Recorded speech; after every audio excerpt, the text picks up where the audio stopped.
You're right. This time we are fighting. You can't be putting anything on this pot because look what happens. For these couples, marriage wasn't always a battlefield. Okay, just do it yourself, please. Once upon a time, Anna and Anthony Sinopoli were madly in love. Like everything new, it's always good. That was totally disrespectful. For Chantal and Derek James, it's been 10 years since they first laid eyes on each other. It was love at first sight, and the courtship was good. Woo, we were on fire. Well, first of all, it made it work in the beginning. We had no children. And if it's not the kids, maybe it's money or a lack of libido that's on the laundry list of reasons why a marriage may begin to crumble. Maybe I should so you can understand. Blah, blah, blah, blah, blah. There's been times where we've had some heated arguments where she would bring up, like, you know, look, I don't know. I threatened the D word a few times. As in divorce. One study says that 15 to 20% of couples describe their union as sexless these days, which a lot of therapists believe contributes to American divorce rates, hovering around 50%. Can sex save a marriage? I don't know that sex can save a marriage, but one of the things that research tells us is that particularly happy couples report that they have more than usual amounts of sex. Terry Reel has counseled couples for 30 years. If the sex goes bad, it's a warning sign for the marriage. One of the things I say is that people tend to do in the bedroom what they do in every other room. They would ask, you know, how's your sex life? Because if you're arguing... You're not having it. Right. The Sinopolis have been in and out of couples therapy for years. I think I need a nap before. Are you serious? No, but you would be like, no, we Definitely, haven't had sex definitely in a longer while. than a month. I'm like, It's really? definitely longer than a month. I can't. It had to be last week. Yeah, well, it's definitely longer than a month.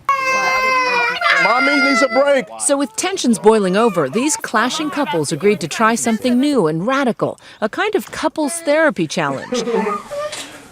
Agreeing to have sex every day for 7 days in a row to see if rekindling the flame could be the key to saving their marriage. If it sounds like a reality show, well, it is. Once or twice a month if we're lucky. Sex. Let's get it going. 7 Days of Sex on Lifetime follows 18 couples who agreed to put cameras in their bedroom.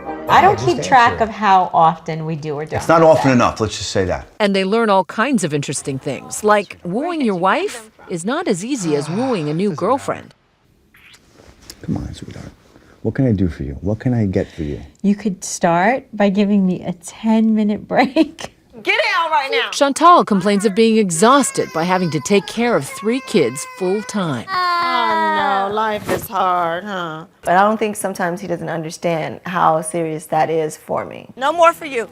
Your time is up. So Derek volunteers to become Mr. Mom for a day to really see what her life is like.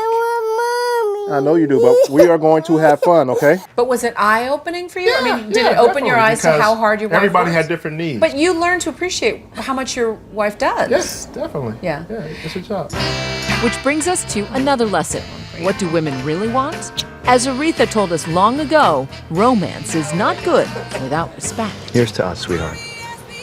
Love you. I love you more. I've been thinking that maybe, like, we should go out.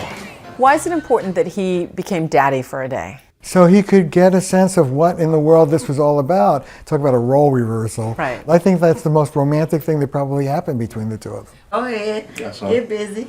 Go ahead. Yeah. And it's not just 7 days of sex, it's 7 days of courtship. I mean, like send some flowers during the day or write a beautiful card. If you're around each other all the time, it kind of like, what do I say in this letter then? How about just I love you? I think it's more. How about that? I love you. Yeah, that would work. Something else the couples learned? While men may want foreplay, it turns out women fantasize about chore play. It's amazing to me at the end of the day how many people's sex lives are ruined by dirty socks. It's a trigger.